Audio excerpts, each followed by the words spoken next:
Welcome to the 2022 Symons Medal Presentation and Lecture on the State of Canadian Confederation, proudly presented annually at Confederation Centre of the Arts. Awarded to Canadians who have made outstanding contributions to our country. Previous recipients include Mary Simon,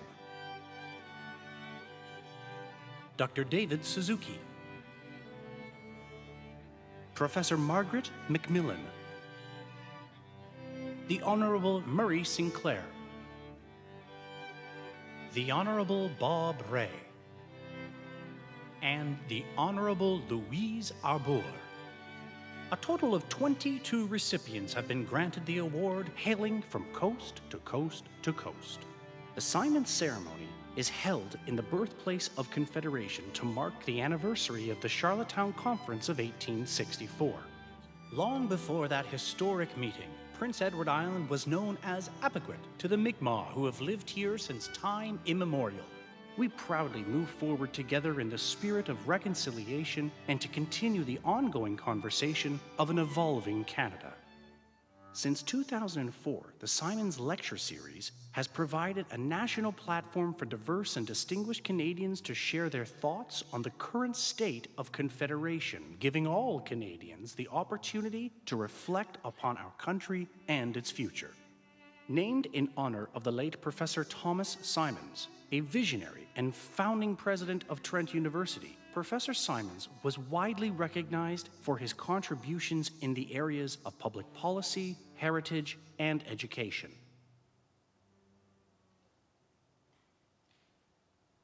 Since Canada's Confederation, this nation has continued to evolve with a desire to become a better country, sharing her unique perspective on Canada's evolution and the role of listening and narrative in the relationship between Indigenous and non-Indigenous people is this year's Symons Medal recipient, Shelagh Rogers.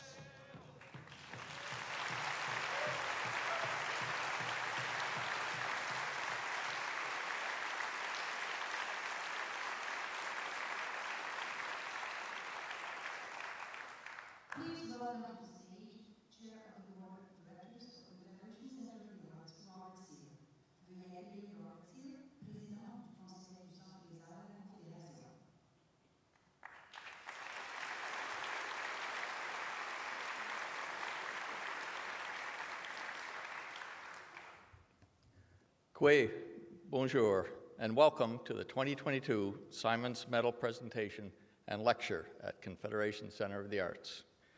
Along with Her Honour, Antoinette Perry, I would like to recognize the Honourable Dennis King, Premier of Prince Edward Island. There are a number of elected officials, Confederation board and staff members, and many other important people in the room today, and I wish I could greet you all in person, but it would take literally another hour or so to the proceedings. So I'll just say thank you to you all for being here with us today. Many people were involved in bringing this event. On behalf of us all at the Centre, I'd like to thank Confederation Centre staff, members of the Symons Medal Committee, who volunteer their time and make this all possible. One of the most active supporters of this event was Charles Scott, who sadly passed away this August. Charles was a longtime champion of the Centre, serving as a board member from 2005 until 2019, when he was appointed as a governor. Charles was a very active and engaged board member who supported many initiatives and co-chaired the Symons Medal Committee. Today, we remember his great legacy of friendship, generosity, wisdom, and mentorship, for which we will all be truly grateful. We are gathered here today, of course, to award the Symons Medal to Shelagh Rogers. The title of Miss Rogers' lecture is Shut Up and Listen, Changing Our Story. This afternoon, Shelagh will share lessons she has learned from others and from her own experiences, honorary witness for the Truth and Reconciliation Commission, as she explores the importance of listening, the power of narrative, and its impact on the relationship between Indigenous and non-Indigenous people. At the end of the event, you are all welcome to join us in the lobby for the Premier's reception to celebrate. We are fortunate to be able to join here today with the Poet Laureate for Prince Edward Island, Julie Pelche-Lush, who I will now invite to the stage to provide a welcome and honor song. Julie.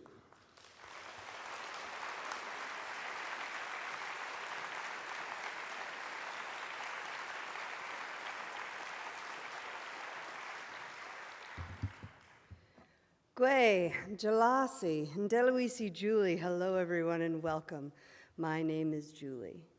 I am Mi'kmaq, and I reside in this beautiful, unceded territory known as Mi'kma'ki, and I'd like to welcome all of you in peace and friendship. Now to start us off in a good way, I figured today would be a really good day for a prayer for the earth changers. Creator, I humbly pray, give my eyes the teaching of truth so that I can see what is there in front of me every day. Give my legs the teaching of humility so I know when to stand up and when to sit down. Give my mind the teaching of wisdom so I know with clarity what is right and what is wrong. Give my ears the teaching of honesty so I can hear the truth even when it's hard. Give my soul the teaching of courage so I can be brave and be who I really am. Give my heart the teaching of love so I have a reason to stand up for what is right. Give my toes the teaching of respect. Let me learn that all things must be valued. Without toes, it is very hard to walk, so even the smallest of things must have our respect. Give our hands the gift of creation so we can create beautiful things. Give our mouth the gift of strength so we can always say what needs to be said. Give our shoulders the gift of balance so we do not get burdened down by things we do not have to carry. Give our fingers the gift of connection. Intertwined with another makes us stronger and grounds us to one another. Let these teachings and gifts come into our bodies so we can be true to ourselves and be the change that the world needs right now.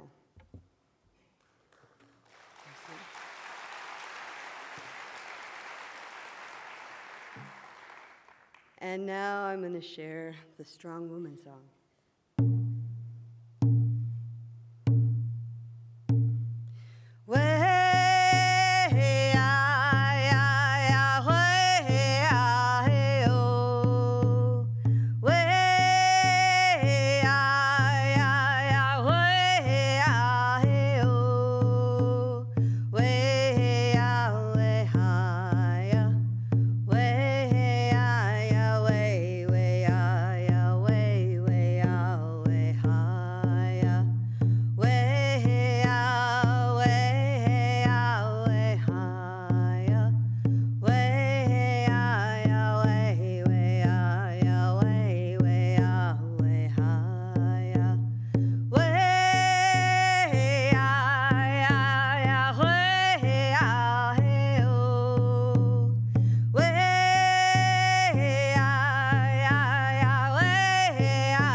Thank you very much, Julie. And now to bring greetings from the province of Prince Edward Islands, let's welcome the Premier, the Honorable Dennis King, to the stage.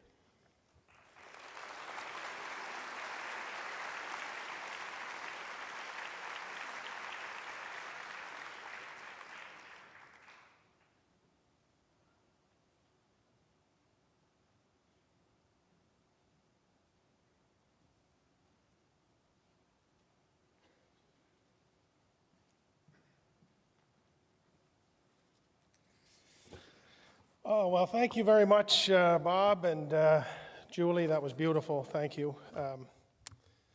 Good afternoon. Bonjour, Quay. Jalasi Deloisi Dennis.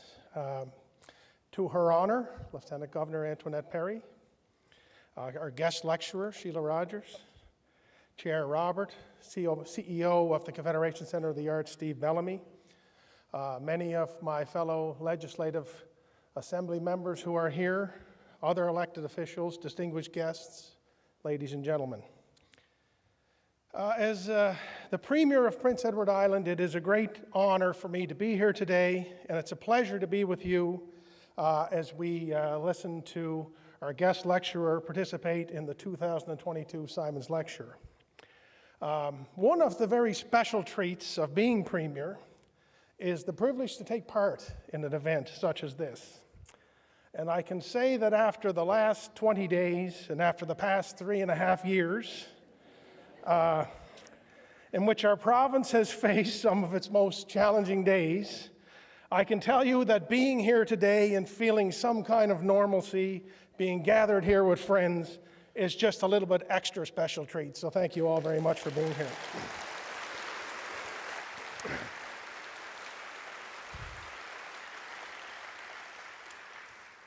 For almost 2 decades, the Symons series has showcased among its venerable guest lecturers some of Canada's leading voices from the arts, from law, from science, and from politics. And we add to that very impressive list today. And I have to say that as a kid from the Kays Road in Georgetown royalty who always loved a good story, I am especially excited to meet Shelagh Rogers, someone who I know loves a good story well told, and someone who has done so much to tell and share so many of the wonderful stories that make our country great. Growing up in rural Prince Edward Island in the 1970s, there were a few staples in our home. Like many of you can relate, that would include meat, potatoes, and mustard pickles with every meal, a teapot that did not seem to have a bottom in it, and in that beautiful, innocent, perfect world void of social media, cell phones, satellite dishes, and even cable TV, we had the CBC.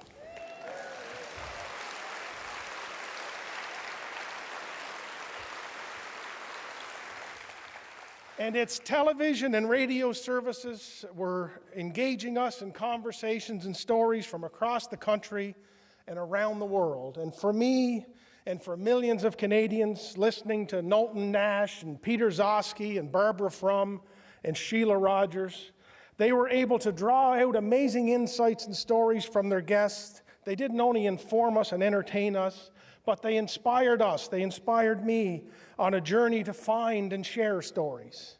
It instilled within me, it instilled within us a deep sense of pride for our country and the citizens that are so fortunate to call it home. And it lit within me a spark to seek a greater understanding of the role that I can play, that we can all play, to ensure our country remains great by honoring our values of unity, equality, and fairness for all. And I've come to learn, and I'm still learning every day, and I'm trying hard to practice what I learn, that real, lasting change first starts with meaningful and respectful conversation. And one of the best examples I can point to that in my lifetime is the conversation that has begun and we continue to have around reconciliation with our Indigenous peoples. I know this is an issue of great interest to our guest lecturer today as well. Now, it's ironic that Julie would be up here before me because earlier in my career I had a great privilege to work for the Mi'kmaq Confederacy of Prince Edward Island.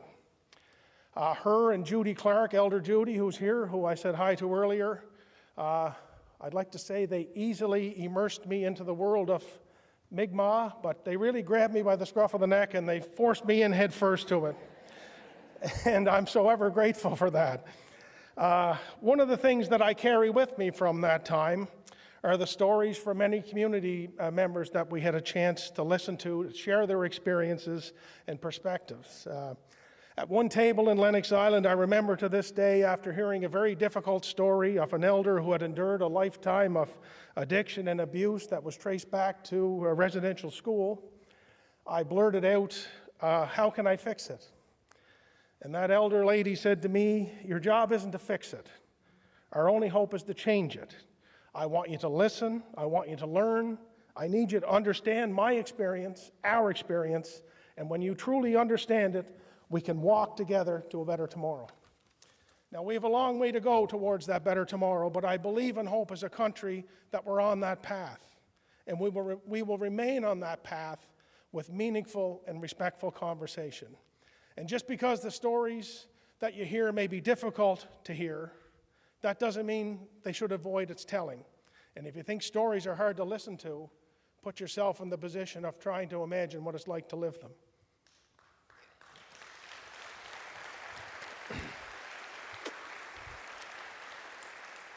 And there are few people in this country who have led more meaningful and respectful conversations better than today's guest lecturer, Shelagh Rogers. For decades, she has been one of Canada's most compelling and unique journalistic voices.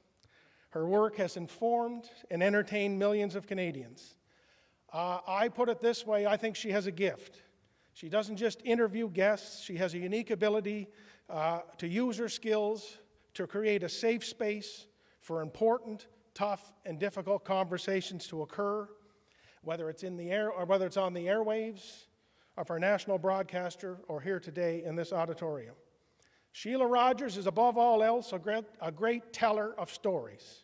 And to be a great storyteller, you need to have a good ear for a story, and you need to have an ability to create a spot around the table for the listener and the teller to engage, to listen, and to learn.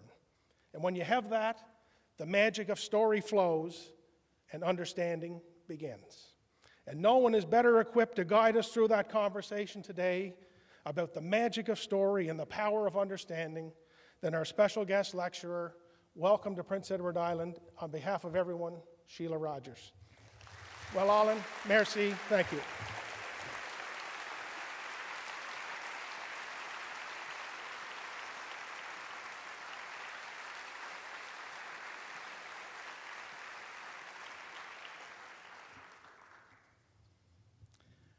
Thank you, Premier King. I would now like to ask Her Honor Antoinette Perry, Lieutenant Governor for Prince Edward Island, to join me here on stage for the introduction of the 2022 Symons Medallist.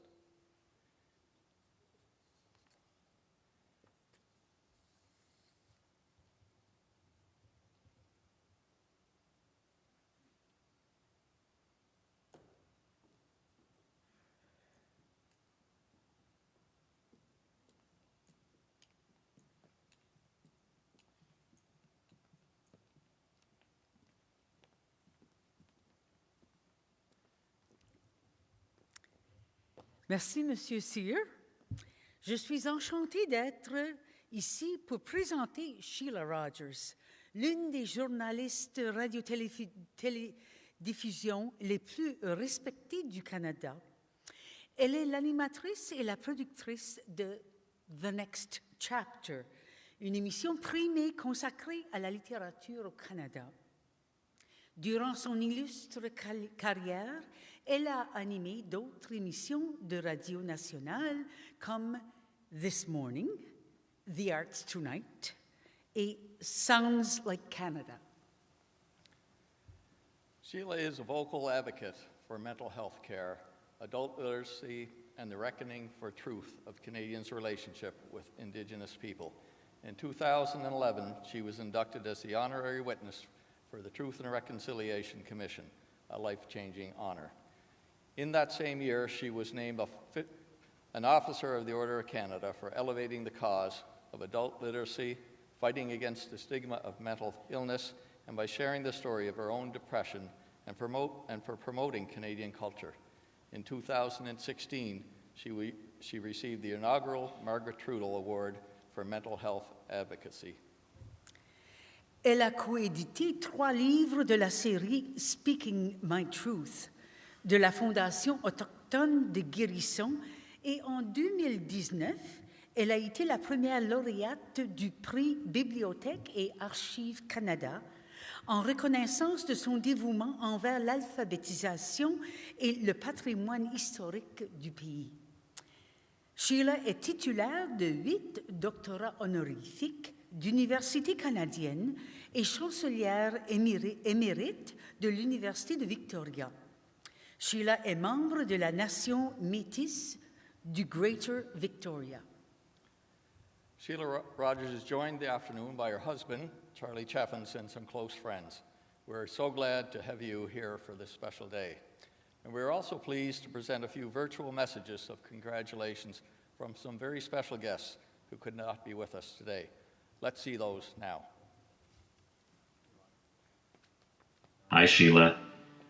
Congratulations on the 2022 Symons Medal.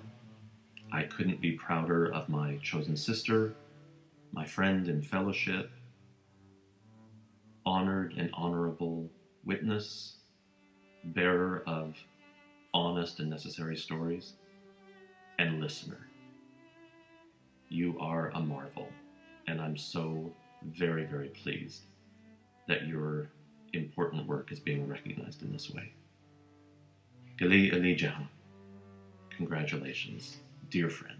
Ani Shelagh, congratulations from the Bay of the Manitou on Manitoulin Island in Lake Huron.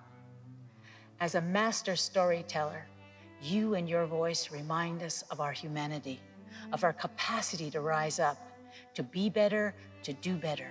You create space that allows this country to know itself and acknowledges that we are all connected together.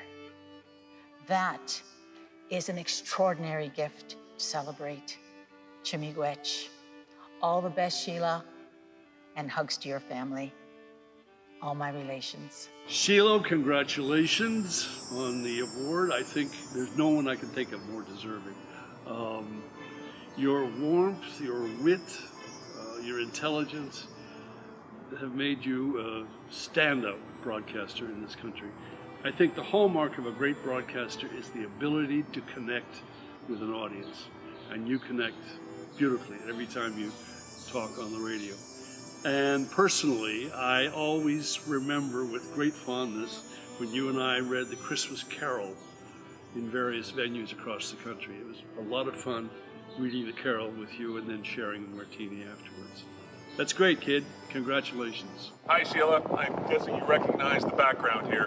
Congratulations on the Symons Medal. It is a richly deserved honor. Looking forward to your lecture and sending you love from all of your friends and family here in Woody Point, Newfoundland. Hello, my friend. I am so very pleased, Shelagh, that you're receiving the Symons Medal for all that you have done. You've used that wonderful voice of yours to advocate for adult literacy, truth and reconciliation, and mental health. And by sharing your own story, you have been an inspiration to others. So congratulations. I hope you enjoy your day in Charlottetown. All the best. Tanchi Kiowao, Rob Hancock and Skelsan. I'm sending this message from the beautiful territory of the Lekwungen people and from the University of Victoria, where we were fortunate to have Shelagh as our chancellor for 7 years. I want to add my voice to the chorus of folks singing Shelagh's praises, unless, of course, this was meant to be a roast and I just didn't get that memo. I'm happy to offer my congratulations for this well-deserved accolade, which is both an acknowledgement of Shelagh's accomplishments and achievements and a statement about Shelagh herself. I'm thinking in part about the courage that Shelagh has shown for engaging in difficult and challenging conversations and her intentional emphasis on the role of listening in dialogue.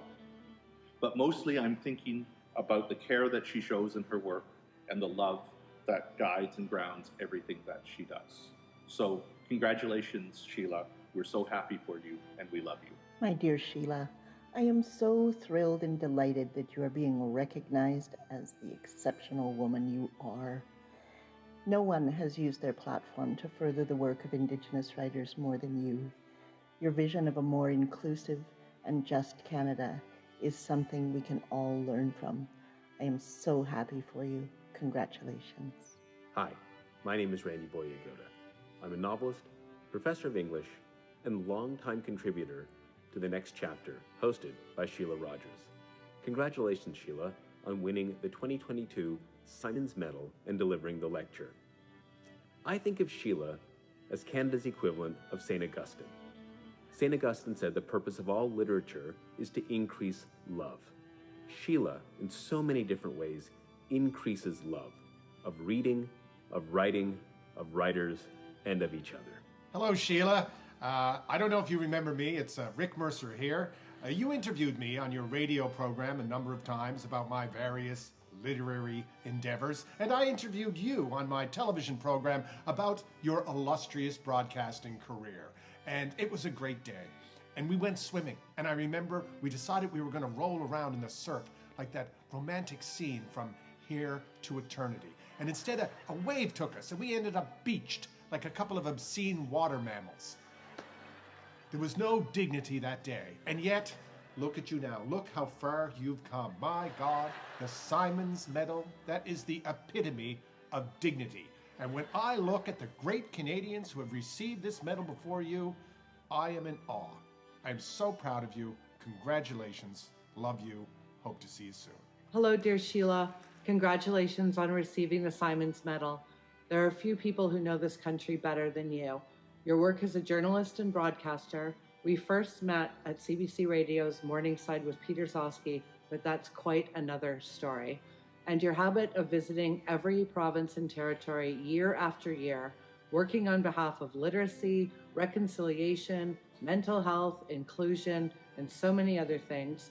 It means you have literally talked to and listened to more people and perspectives than anyone I know. That puts you in a unique position to, as Professor Symons wanted, to reflect upon our country and see, how's it doing? What is our current state? And what is our next chapter? Of course, I had to say next chapter.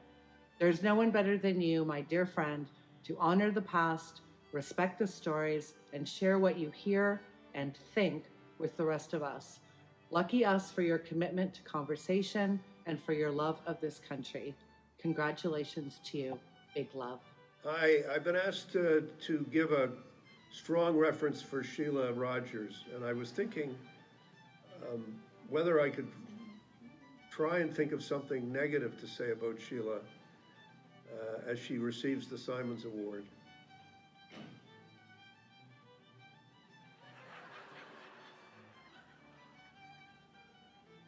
I can't think of anything negative to say about Shelagh. Shelagh is one of the most wonderful people I know. She is honest, she is open, she is positive through all of the challenges that she has faced and that she shared with all of us. She loves Canada, and I think Canada loves Shelagh. And certainly I do, and so does my wife, so it's all okay. We love you, Shelagh. We wish you well. You're a great person. Congratulations.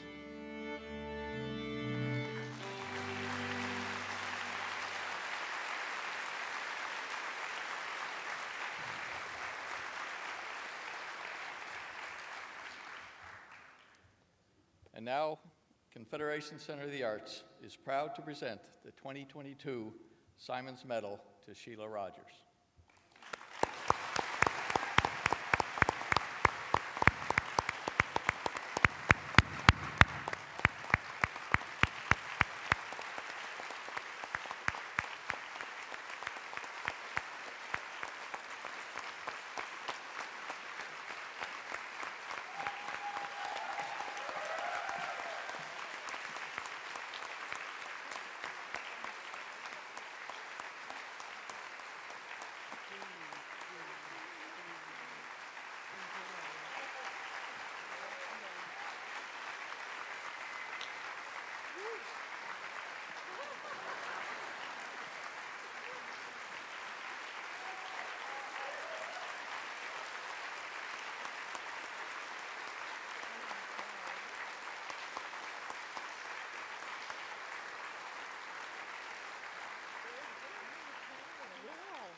It's not a martini.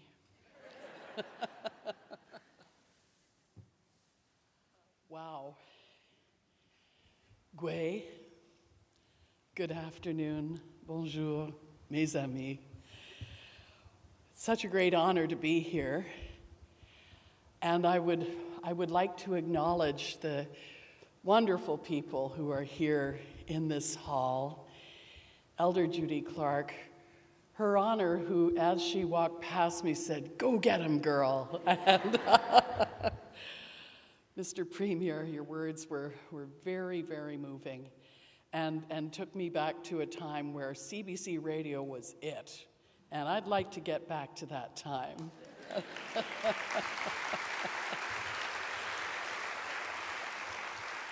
I'd like to acknowledge Senator Brian Francis. I'm so glad you're with us. And the Honorable Percy Down, Mr. Senator, welcome to you. Former Lieutenant Governor Frank Lewis, the Honorable Sean Casey, the Honorable Lois Thompson. Thank you so, so very much. And Julie, wow, you were just amazing. And I really like the ear the best.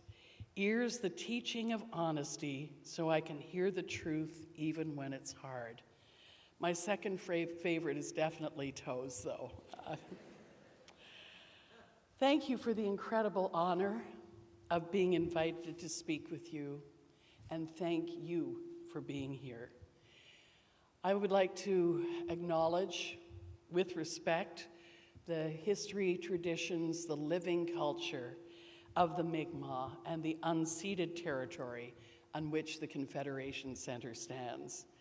I'm honored to offer my respect to the Mi'kmaq people, and I grieve the years that I blithely made my way through my life and through PEI without knowing whose territory I was on, without knowing I was in Mi'kmaqi. I would also like to honor the lecture's namesake, Thomas Symons, and his gusto for working to make the country and the world better. I honor his humor, his mischief, his great gift for friendship, the zest for his quest for knowledge, his passion for universities, and his vision of an equal relationship between teachers and students. So thank you, Thomas Symons. We are keeping your fire. Anne Shirley,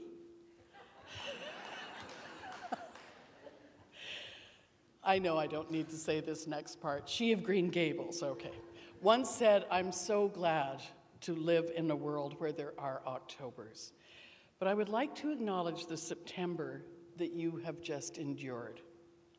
Watching from the West Coast, I and many friends were moved by the strength and resolve of people in Atlantic Canada, in the face and especially the eye of Hurricane Fiona.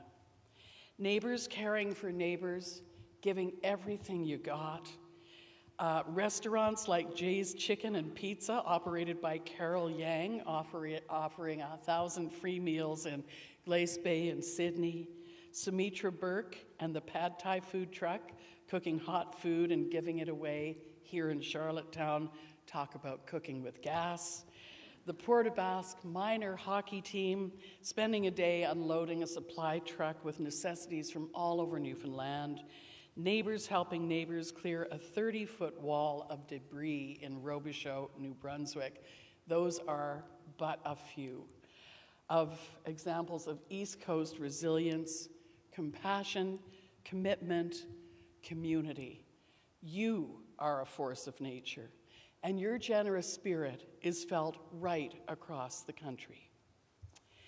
There is a fundraiser here in this beautiful hall called Sweet Relief, a fundraiser, a Fiona fundraiser sing-along this coming Monday, September 17th, right here in the Sobey Family Theatre.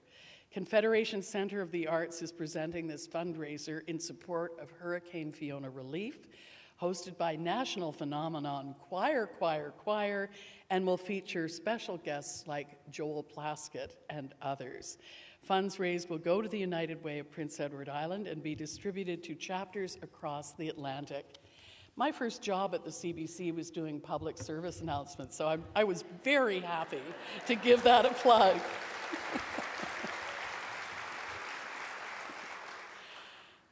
As was mentioned by Bob Sear, a little over a month ago, Charles Scott, a man so connected with the Confederation Center for the Arts, a brilliant lawyer, and my Symons lecture whisperer, died unexpectedly. Charles cared deeply about his family, many of whom are with us today. I'm so honored that you're here. And he cared about Canada and justice and fairness, food and wine. But my pathway into his friendship was our common obsession with correct punctuation and good grammar. And as I offer my condolences to his family and to his colleagues, to everyone who knew him well, in all honesty, I wouldn't be here if it weren't for his persuasive powers and irresistible sparkle. I wish he were here. Irregardless, I dedicate my Symons lecture to the memory of Charles Scott.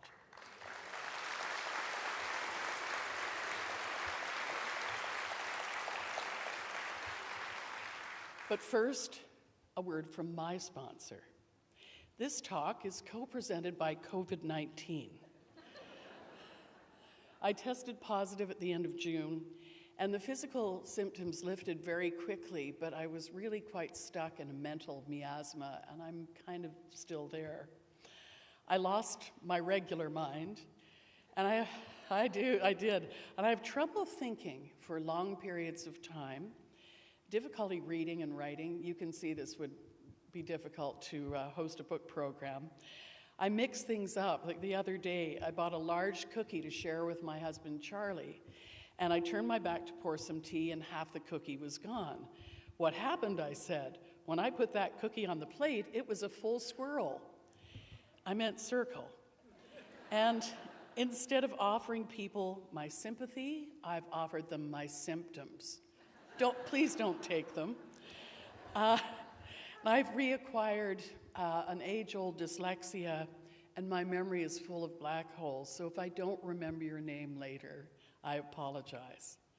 I know I'm speaking for many people in this country, maybe even in this hall, when I say that COVID really sucks. And sometimes I just want to scream. The Buddhist teacher Pema Chodron, who resides in Cape Breton, says, if someone comes along and shoots an arrow into your heart, it's fruitless to stand there and yell at the person. It would be much better to turn your attention to the fact that there's an arrow in your heart. So I'm paying attention to the arrow, talking about it for myself and for the people who, one reason or another, for instance, may lose their jobs, cannot. Though it shouldn't be good fortune, I am very fortunate my CBC colleagues are accommodating my brain fog, making things comfortable so I can continue to work. My husband has accommodated it by helping me to get here, among many other things. And the Confederation Center for the Arts has made accommodation by giving me the opportunity to talk a bit about long COVID, because when we talk about hard things, they become less hard. The center has also allowed me to address you in a different way other than a lecture. You may well be wondering, what on earth is she going to do today? Well, I'm going to do a radio program about how we hear each other's stories and how we don't, and about the power of story to change things. Instead of reading quotes by some brilliant individuals I've had the honor of speaking with over the years, I'm going to play excerpts from those conversations. I've been a broadcaster for 47 years, with more than 40 of those at CBC Radio. However, it wasn't until the last 10 years or so that I've become what I would call a listener, and I'll show you what I mean. 45 years ago, I did my first interview with a writer. This happened in Kingston, Ontario, where I was hosting a daily current affairs program called Talk of the Town, and I was also the producer. I was 22.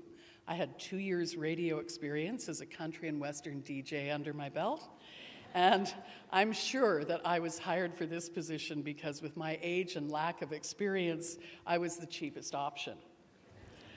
A few weeks after I started, a publicist called to see if I wanted to interview Timothy Finley because he just won the Governor General's Award for the wars. And I said, sure, this would mean one day's programming taken care of. The following week, Timothy Finley showed up for a live interview with this awfully nice man named Bill, who I took to be his driver, but was in fact his partner, Bill Whitehead, a writer of TV and radio documentaries. Timothy Finley and I went into the studio and seated ourselves into two red Naugahyde swivel chairs that comprise the set. And we're live. First question. Mr. Finley, what was it that you actually did in the wars to receive a Governor General's Award?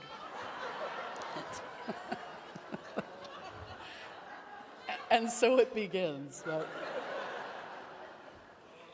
He did a Yogi Bear double take and said, well, I got it for my book, The Wars.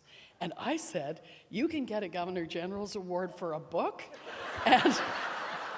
And he said, well, it is a literary award. And I said, well, I thought it was a military honor. And so there was just silence. And at this point, I was just sort of staring at the floor and swiveling like crazy in my chair. And then a miracle happened. Timothy Finley said, would you like me to tell you the story of the wars? And I said, yes, oh yes. And he could have walked off in high dudgeon or low dudgeon. I don't even know what dudgeon is, but he stayed and he gave me a story, a great story. When the publicist called, I heard the wars, and I assumed I'd be interviewing a veteran. As a student, I had worked summers at the Rideau Veterans Home in Ottawa, and I thought, yes, I can talk to a veteran. For a long time, this story was mortifying to me, but I see it differently now. There's the example of Timothy Finley's kindness, of course, and a lesson in not assuming who people are. It was also a lesson about not listening, and I don't mean to Timothy Finley. I clung to every word he said. It was about not listening to his publicist when she called. If I'd truly been listening, I would have asked her about who this soldier, Timothy Finley, really was. I carried on in broadcasting and was hired by the CBC in 1980. I hosted local current affairs programs and then national programs about the arts. In 1994, I interviewed an impressive young writer who would go on to become a beloved author in this country. And though he died 5 years ago, his books are still on the top 10 lists even now. His name is Richard Wagamese, and not having met him in 1994, I didn't know how to pronounce his last name, so I gave it my best Italian, Richard Wagamese. And he corrected me, saying, it's not Wagamese, it's Wag-amazing. And Richard was coming in to talk about his debut novel, Keeper and Me, the story of Garnet Raven, a young man connecting to his family and to his Ojibwe roots. My side of the conversation is a marvel of non-listening and tone deafness. Here is just a representative excerpt from our interview. How much is Garnet you? Well, I think the essential spirit of Garnet Raven is the essential spirit of Richard Wagamese, but the skeleton of his story is based on what happened to me, but the fleshing out of that, of the narrative is all created or assumed from stories of other Native people I've met through my travels, people who've given me things about their growing up as a displaced person who I thought, this is too incredible to pass by. I want to use this at some time to make a better story. I should boil Garnet's life down a little bit into sort of more specific terms. He's very happy. His first words are Ojibwe when he's born. Along comes the Ontario Children's Aid Society in a green station wagon offering kids chocolate, and off they go. They're gone, and that's the last their parents see of them for a long time. Right. Was this your story too? Except for all the fleshing out. I'm not sure exactly what happened with my family. We're still in a process of healing and addressing those problems, but I was taken away from my parents when I was about 4 years old and I was removed from my siblings about a year later and put in a separate foster home. In my earlier life, I chose to react to those things with anger. That was all I had. And Garnet answers back with humor. Yeah. To a large degree. Yeah. I mean, he goes through this incredible, is he Spanish? Is he black? Because he doesn't have a framework of reference to answer back to anything about his own native identity. So that's absolutely cringeworthy. There was Richard opening up to me about his life, but this was an arts program, and my job was to talk about the book and not let it get too personal. So listening to what Richard was telling me, his own life story, well, that was the farthest thing from my mind. One of the subjects that Charles Scott and I wrote to each other about was etymology. And the roots of the word interview are entre and voir, entre vous, meaning to see each other. How lovely. And it's interesting that the online site Etymologeek lists a couple of other words that are descendants of the roots of the word interview. And those words are interfere and interference. And not long after that interference, and certainly not because of it, I joined the national program Morningside. And if you're a certain age, you will remember how Morningside connected the country every weekday with must-listen radio about current affairs and culture. The host of Morningside, as Shelley Ambrose mentioned, was my mentor and friend, Peter Zosky. And by the way, the Premier mentioned him too. And in 1993, you may recall that Jean Chrétien named Sheila Copps Deputy Prime Minister. In 1995, Peter Zosky named Shelagh Rogers Deputy Host of Morningside, which at the time meant I would present a 20-minute feature interview so he could take a smoke break. One Sunday night, though, I got a call from our producer. Peter had put his back out and couldn't make it in the next day, so it was time for the deputy to step in. When I hung up, I asked myself, how do I fill in for the great interviewer? How does Dorothy fill in for Oz? I called Peter and said, dude, what do I do? And he said, just listen. And I said, yeah, but then what? And he said, no, that's it. Just listen. You're going to have a set of very smart questions in front of you. They're just a roadmap. The most important thing you can do is listen. I made it through the next day's program trying to just listen, but I was so nervous. And the whip-smart producers who directed me were in my headsets telling me where to go. Question 4, go to 7, then back to 3, finish with 11. It was paint-by-numbers radio, and the broadcast was a bit of a bust. But Peter's advice wasn't. Focus on the person talking to you and not the next question or your next brilliant point. When you listen fully, your brain focuses on who is speaking as though they're the only person in the universe. Peter made you feel that way. And it takes practice. It is a practice. And I'm still learning about listening every single day.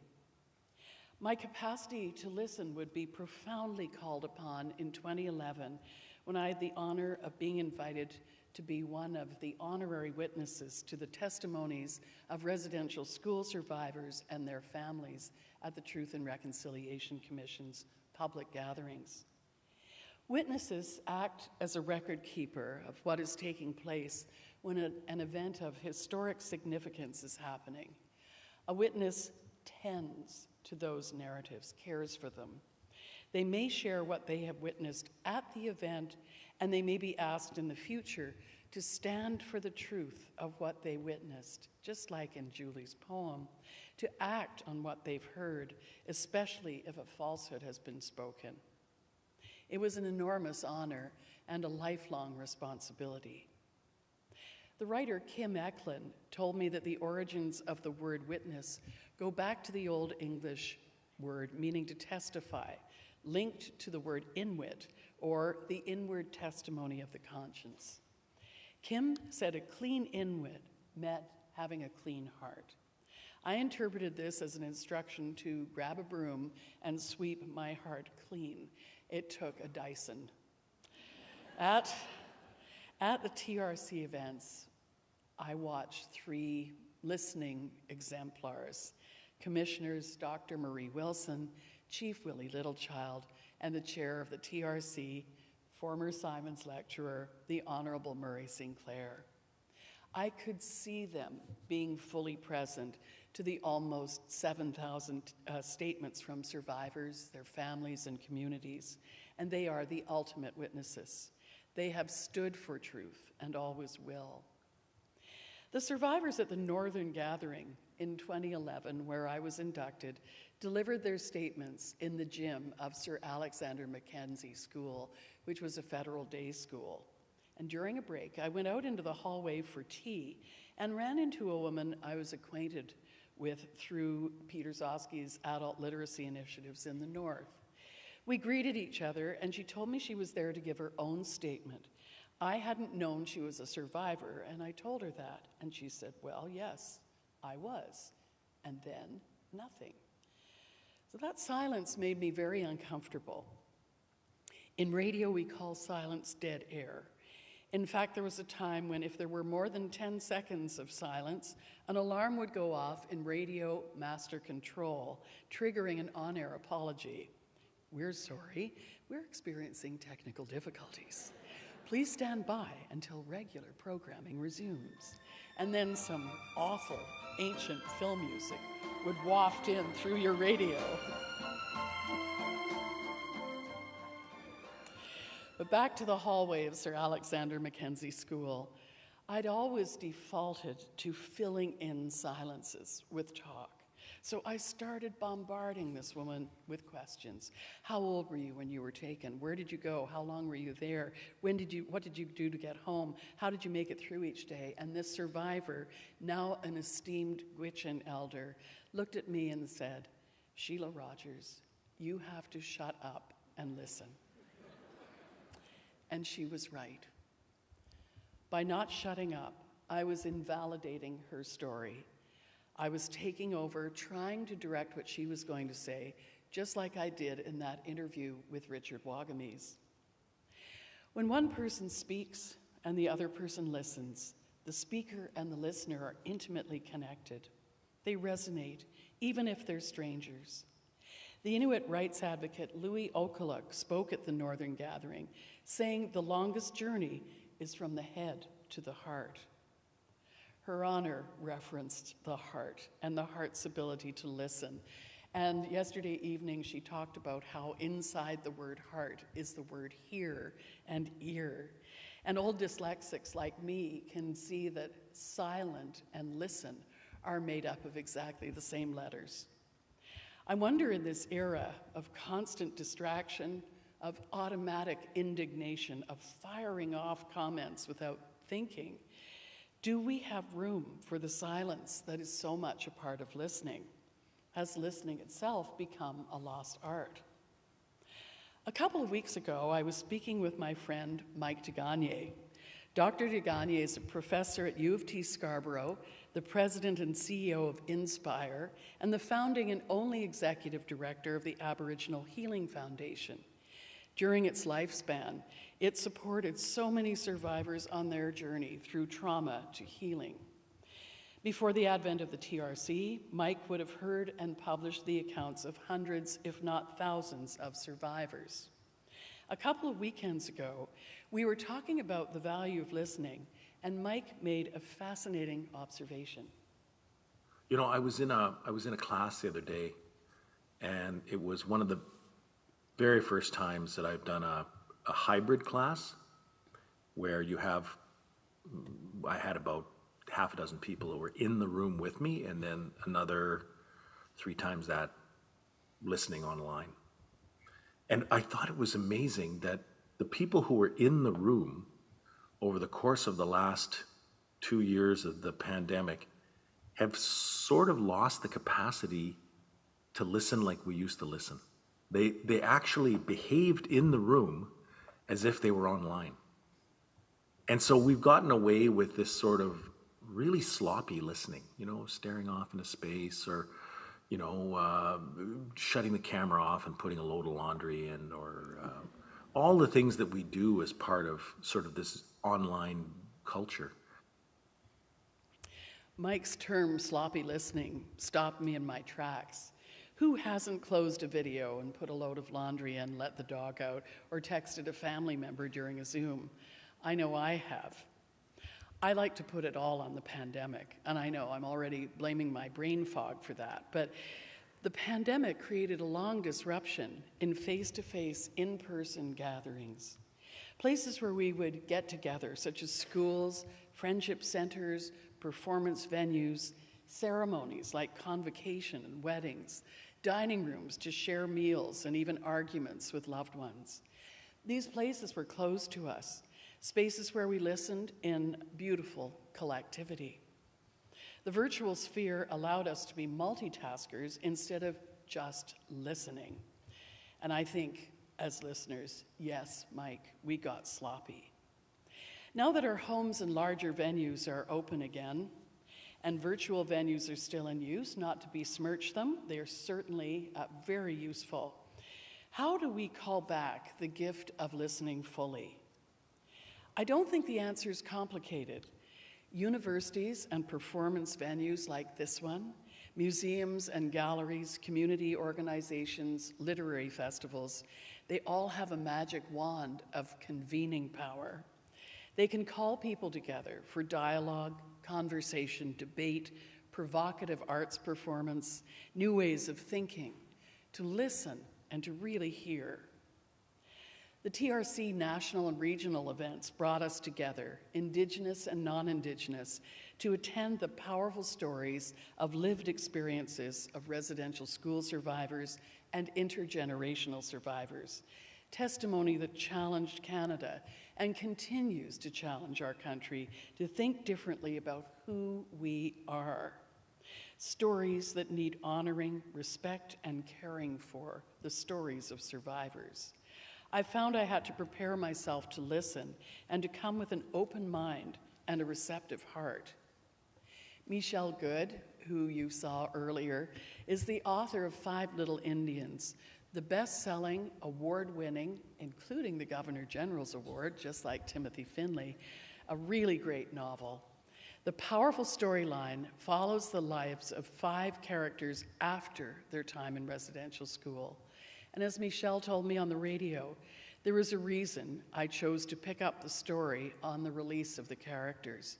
Trauma has a half-life. Trauma has a half-life that continues for generation upon generation upon generation. And when people ask, why can't they just get over it? I've started to transpose that into another question, which is, what is it that they're asking us to forget and get over? Michelle herself is an intergenerational survivor. Before she became a writer, she was a lawyer. For 14 years, she listened to and recorded survivor statements as an advocate for survivors. Michelle told me how she positioned herself to listen. I had, I guess, a mantra about listening to these stories, and I guess a description of the demeanor that I had to have to allow it, right? To not be lawyerly or whatever, right? To allow it, because very often people would come to me and I would be the first, as a lawyer, and I would be the first person that they'd ever told about what happened to them. And so what I came to call that demeanor that I brought to those conversations was making myself small, right? Making myself small in that moment so that all the room that, except for my pen as needed, was theirs, so that they could have the room, they could have the space. They could have the room, they could have the space. She kept herself small. I didn't know Michelle's mantra when I met the renowned Inuit doll maker Helen Aguptuk, but I carried Shut Up and Listen with me like a precious stone. Helen is an elder in Kanjiklinik, formerly Rankin Inlet, keeping traditional stories and art practices alive. She's been making dolls since she was 7 years old in residential school in Chesterfield Inlet. Her first doll was made of a bit of sheet, some yarn, and human hair. But today, her dolls wear caribou skin parkas with fine beadwork and sealskin boots. When I interviewed her, I turned on my recorder and asked her, "Where were you born?" I was born between Perry and Baker Lake. In that area, we camped in between Cambridge and Baker Lake, and around 55, 56, famine and sickness struck, so they moved my parents to Baker Lake. At that time, we were out camping. I guess early fall came, like first week in September. The boat came in to pick the kids up, me, my brother, my husband, and his niece. They just told us that we have to go to Chesterfield to go to school. So when we got into the boat, I started crying. I'm sorry, this part is really hard on me. Anyways, when we left, I was crying my hardest. I could see my father standing on the beach. I could see my mom standing in front of the canvas tent. When we got to Baker Lake, well, the bay, there were just 2 or 3 houses at that time. Anyways, we slept overnight in a Catholic mission.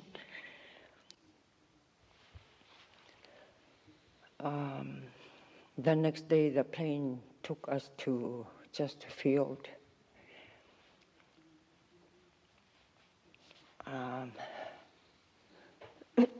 Excuse me.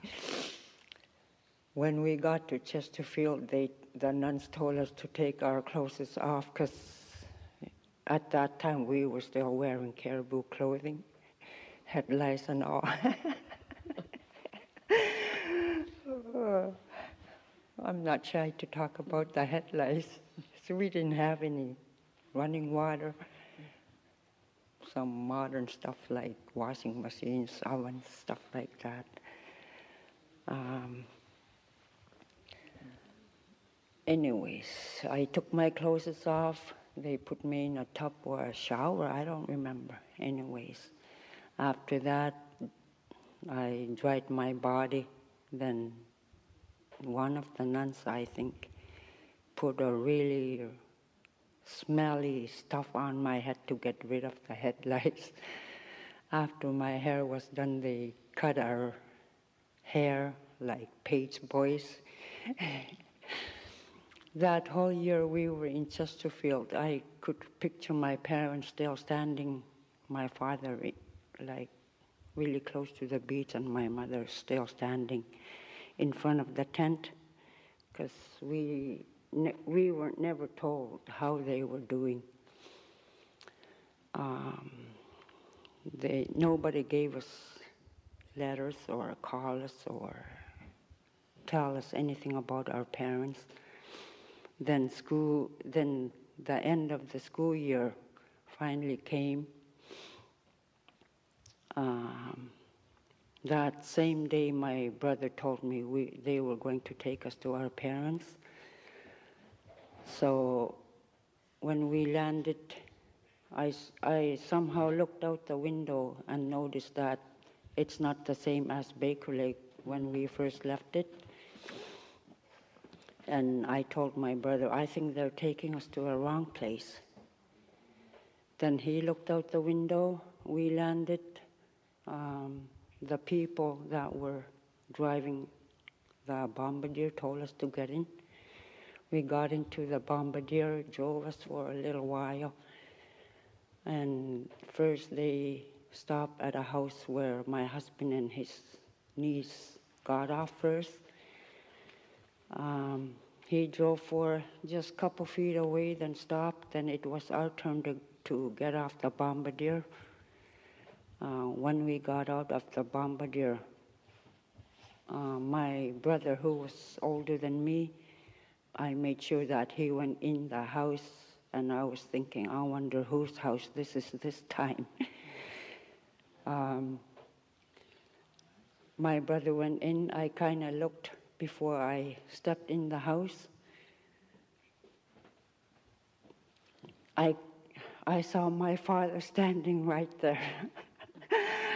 Oh, I was so happy. I started jumping around. I went on the bed. I jumped to the floor. The whole year, I never did that in Chesterfield because any little thing we did, we'd be put into a closet. I think in that 1 minute, I got caught up with that. Whole year I was in Chesterfield. And when I got in, I went right in. I kind of looked towards the bed. There was my mother. Oh, that was the happiest time of my life. My whole childhood went straight back to where I left it.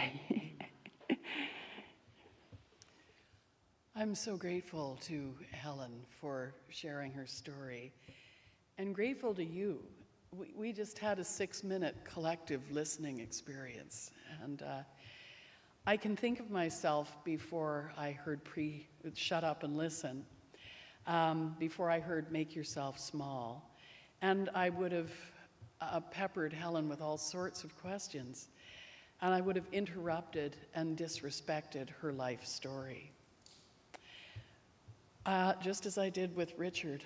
But miraculously, I had the opportunity to speak with Richard many times over the years. We became close. And in 2014, we talked about his novel Medicine Walk, the story of Franklin Starlight and his estranged father, Eldon, who knows that he's dying.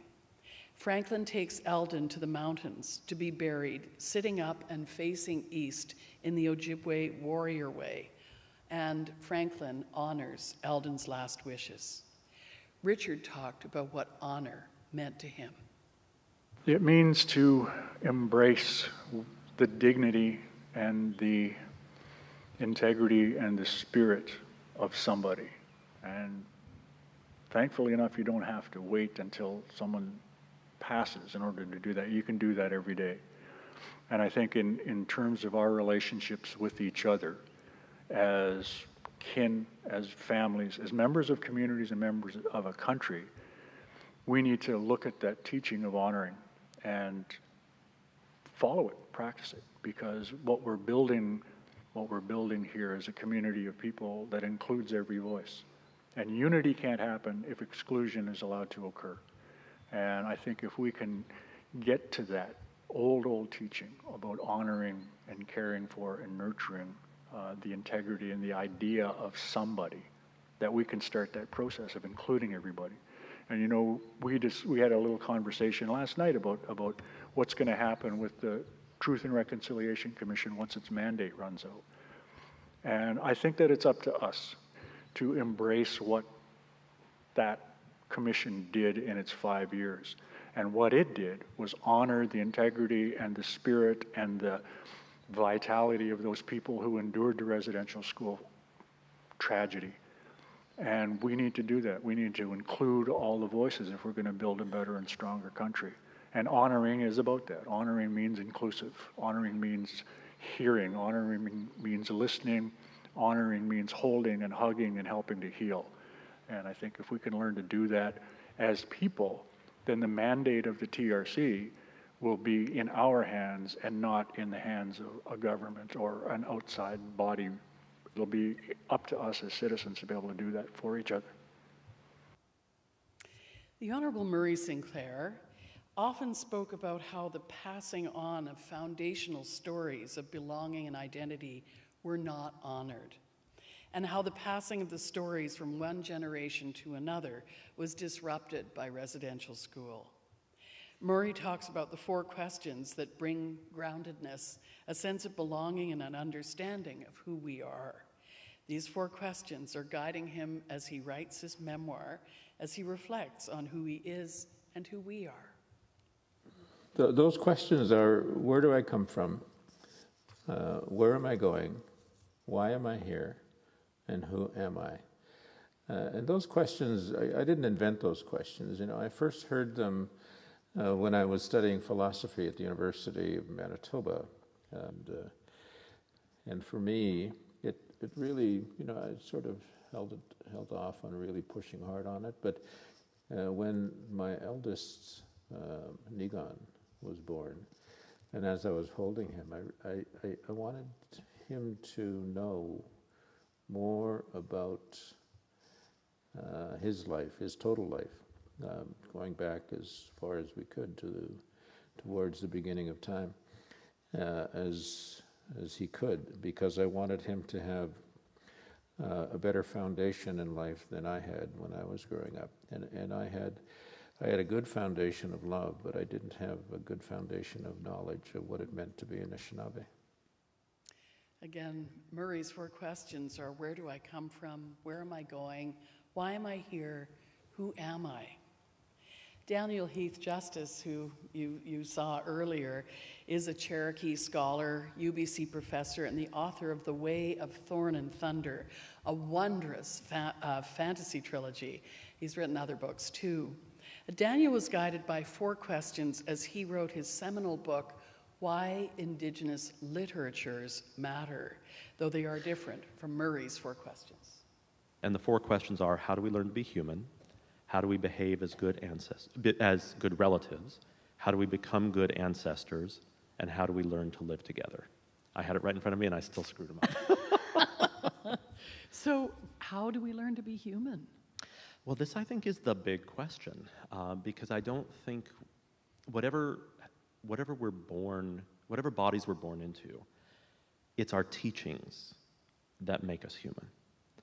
And that's one of the big questions in our knowledge traditions, but I think it's also one of the big questions in Indigenous literature, and the various forms of Indigenous literary expression. And part of the reason for that, too, is because our humanity has been questioned by settler colonial authorities since 1492. And so I think that's one of the big questions, is it's not just about how do we learn to be human in our own right, but how do other people learn about our humanity? Daniel's 4 questions are: how do we learn to be human? How do we behave as good relatives? How do we become good ancestors? And how do we learn to live together? Daniel writes, it's our teachings, our stories that make us human, and stories articulate our humanity. Monique Gray Smith agrees. Monique is a born storyteller of Cree, Lakota, and Scottish descent, and she's the author most recently of the best-selling children's book called I Hope. Here is Monique on what books and stories can do. Well, books and stories, they have the potential to transform us. And I think, I remember like in the early 90s, I was in this course with Shirley Sterling, and she was talking about writing her book, My Name is Pizza, and how afraid she was at the time to put it in the world, because it was like one of the very first books about residential school and experience and for young citizens. And I think about how, she held the branches for the rest of us to walk through. And I think that's what books do, is they hold back the branches for us to go into the story so that we can understand in a way that we might not be able to otherwise. Because sometimes if I'm listening in person to a person's story and I feel myself flooded with emotion, I might turn it off because I don't want anybody else to see that, or I might feel ashamed. But when we read a children's book or we read a novel and we are flushed with emotion, we have that space because we're reading. We're in often private space to be with the story and be with our emotions. And in those emotions, there's the possibility again for change. Monique has adapted the best-selling book Braiding Sweetgrass by Robin Wall Kimmerer for young adults, and it comes out at the end of October. And I think young adults and old adults should read it because it gives us the possibility again for change. That possibility for change is what Daniel Heath Justice would call imagining otherwise. In fact, Daniel's motto on his coat of arms is Imagine Otherwise. The way we live differently, in a good way, is to imagine a new country, a better world for the generations to come. A new story, a better story the way our ancestors imagined better lives for us, even though they were living in harrowing circumstances. The Métis writer, lawyer, podcaster, and scholar, Chelsea Vowell, really embraces Daniel's motto, Imagine Otherwise. She takes it very much to heart in her new book, Buffalo is the New Buffalo. Imagining otherwise provides us with that space, that little bit of time that we can carve out of our everyday stresses to think about how we could act now to bring about a world that we want to pass on to our descendants. And I think it's a really, really important tool to use. That prefiguration can create the future if we do it intentionally. In public conversations and on panels with some of the writers whose voices you've heard this afternoon, I would ask them how they imagine otherwise. And I would also ask a question that wasn't mine at all. It's the great American philosopher Tina Turner's question. What's love got to do with it? What's love got to do? I asked Daniel Heath Justice about what love means to him. Love is about courageous, surrender to something bigger than ourselves. It's about relentless hope realized. It's about being okay with the mess and loving one another in spite of it. I think love is the biggest gift that we have. It's the most challenging call that we have. Love is also about righteous anger, but about directing that in ways that make it possible to come together and don't only tear us apart. And sometimes love is the self-love that means sometimes we have to step away and take care of ourselves because the relationship that we're in is just too painful. But with the hope that we can come back in better ways. So I believe in love, but I don't believe in an easy love. I think real love is hard work. What's love for the hard work of love? What's love for words and story and books? What's love for the earth and all creatures, including other than human relatives? What's love for equity, rights, and love for a better future? What's love for reciprocity, respect, and generosity, for water, the sun, and the moon? What's love for everything that grows on this good earth, for the land we live our lives on? What's love for one another? What's love for our elders and our ancestors? What's love for our children and children yet to come? What's love got to do with it? As Daniel says, love is the greatest gift. It's also hard work. As our elders at the University of Victoria say, be prepared for all hard work to come. We're almost at the end of our time together. It's felt more like a visit than a radio program, and about visiting. In the summer of pandemic lockdown 2020, the Cree writer Harold R. Johnson and his wife Joan came to spend a few days with me and Charlie at our home on Gabriola Island. He said, let's just have a good visit. And I have to confess, I didn't really know what that meant. So I asked him, what makes a good visit? Time. No agenda. Love. There should be some food. Tea and coffee. Water, if that's all you have. And time. And just accepting each other as human beings. And patience. And storytelling. And storytelling and learning to listen to stories. If you learn how to listen with your heart, so imagine where your heart is physically within your body on the left side of your chest, until you're aware of it, till you can feel it, and then just let it go. And when you do that, practice listening with your heart, your brain does something. it stops thinking of the answer while the person is speaking. And you can just listen. And when you can really listen, then you can hear. And after you've practiced this for a long time, you learn how to speak from the heart. And it's the same ritual. You imagine where your heart is, and don't worry about the words that are going to come out, because they're going to come out from the heart. And that's how you visit.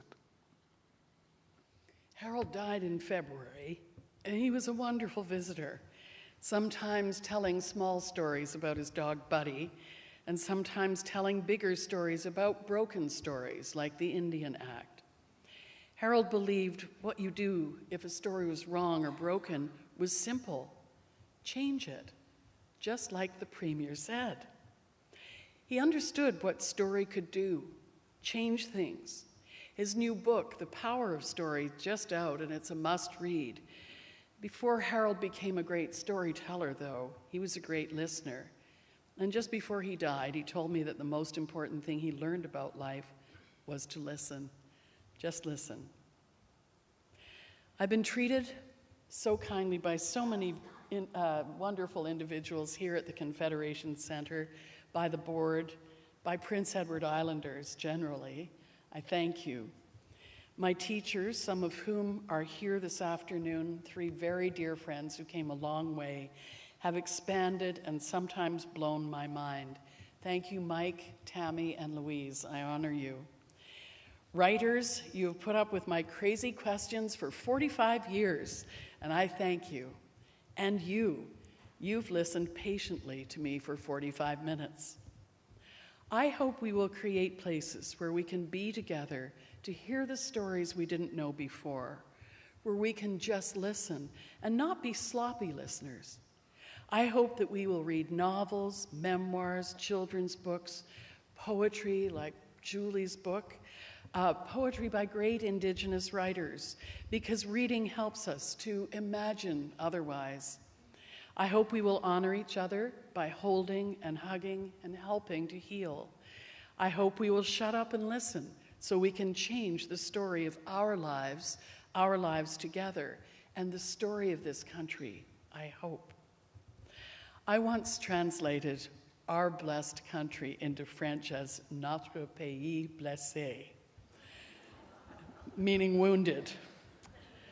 And maybe it was what I really wanted to say.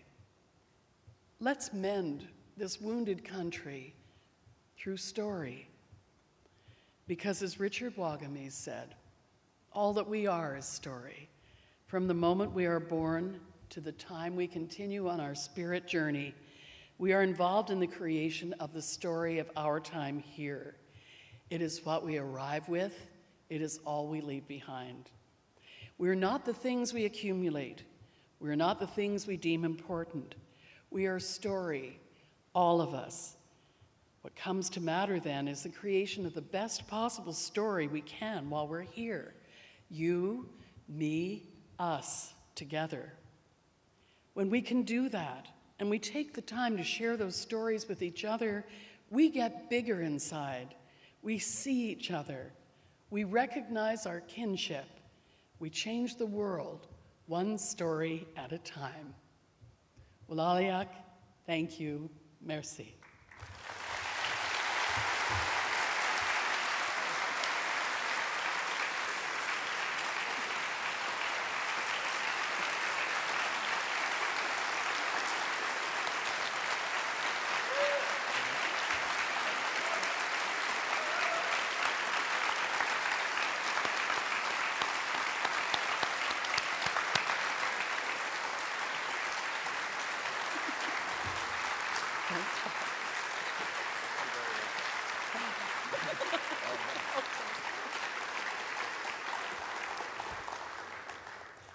Thank you, Sheila, so much for that inspired lecture and for sharing your considerable experience with us.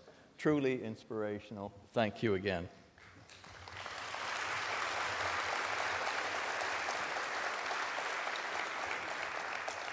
We have invited Catherine Warden to respond and express our gratitude to you. Catherine?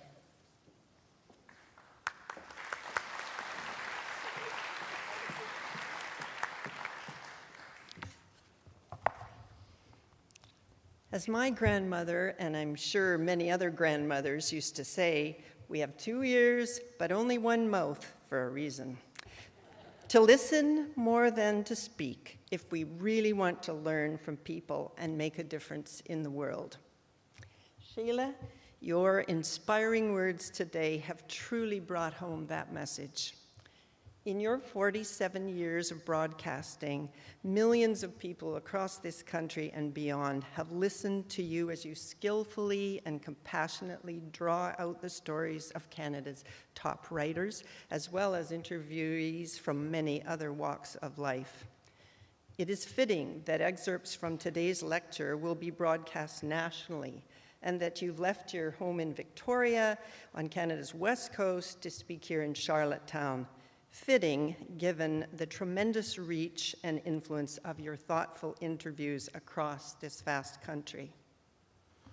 It was evident from your unassuming and humble interview style that you were not wanting to upstage the storytellers, that these were their stories. But we don't usually get the chance to know Shelagh Rogers as the listener, alongside all of us during these interviews.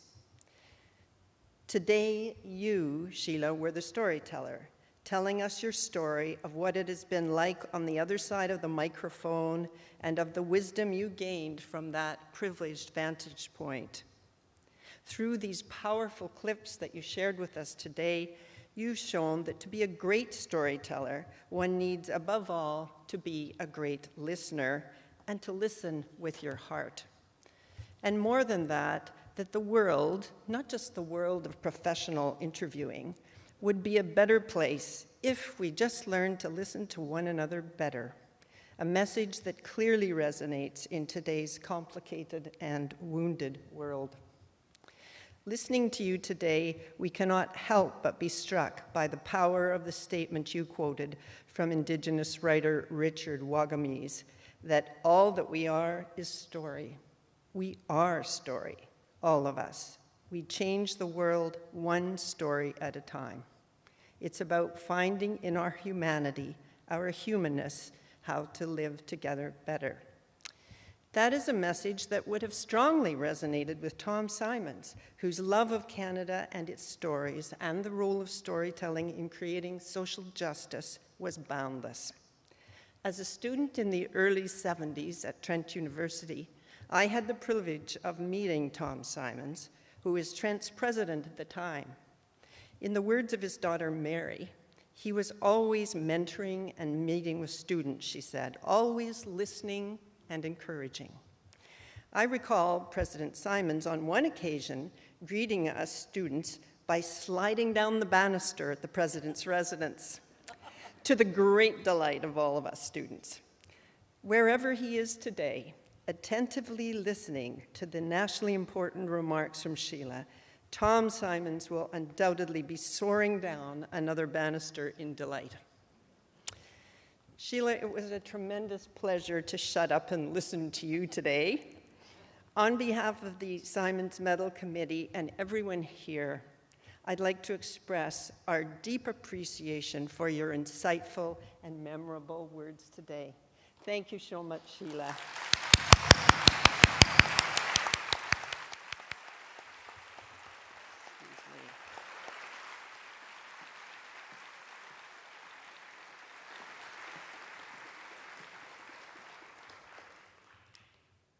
Thank you, Catherine. Shelagh will now take part in a fireside chat with students from coast to coast to coast.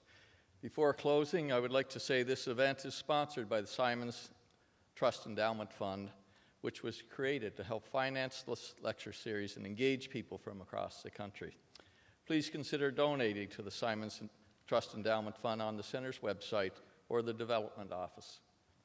On behalf of everyone at Confederation Center of the Arts, we thank you for joining us for the 2022 Symons Medal presentation and lecture. You're all invited to join us now in the lobby for the Premier's reception to celebrate. Any students that are here participating in this fireside chat, you can simply just stay in your seats. While you're at the reception, be sure to stop by the box office. And as Shelagh mentioned earlier, there is a fundraising event in support of Fiona the Fiona fundraising sing-along with Choir, and that will take place this coming Monday night. So we look forward to connecting with you again for next year's event. À la prochaine. Thank you.